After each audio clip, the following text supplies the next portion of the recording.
ሰላም እንዴት ናችሁ? ውድ ቤተሰቦቼ በያላችሁበት የዓለም ዳርቻ ሰላማችሁ ብዝት ይበል። ላለፉት ሁለት ወራት እንግዲህ ከዩቲዩብ ጠፍቻለሁ። ምክንያቱም ደግሞ አጋጣሚ ወደ ክፍለ ሀገር ሲሄድ ሞባይሌ ጠፍቶብኝ ነው። ግን እናንተ በምትሰጡኝ ፍቅር በተለይ ቴሌግራም ላይ በጣም ብዙ ሰዎች በዚሁ ቀጥል፣ ጥሩ ቪዲዮ ነው የምትሰራው፣ እየሰራ ያለው ጥራትና ድምፅ አንዳንድ ጉዳዮች ብቻ አስተካክል እንጂ ጥሩ ሀሳቦች እያነሳን የምትሰራው ይሉኛል። እጅግ በጣም አመሰግናለሁ። ከዚህ የበለጠ በጥራትም በድምፅም በቪዲዮ ለመስራት ትልቅ ሀሳብ አለኝ። ለሰጣችሁኝ አስተያየት እጅግ በጣም አመሰግናለሁ። በዩቲዩብ ቻናሌ ላይ ቪዲዮ ስለቅ ቪው ብዙ ባይሆንም የምትሰጡኝ ኮሜንቶች እጅግ በጣም አበረታች ስለሆኑ ከአሁን በኋላ እጅግ ለእናንተን የሚመጥኑ አስተማሪ አዝናኝ ጉዳዮችን ይዤላችሁ እመጣለሁ።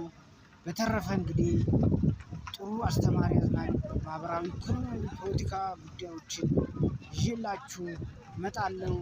እስከዛ ግን ቻው፣ ሰላም እንገናኝ።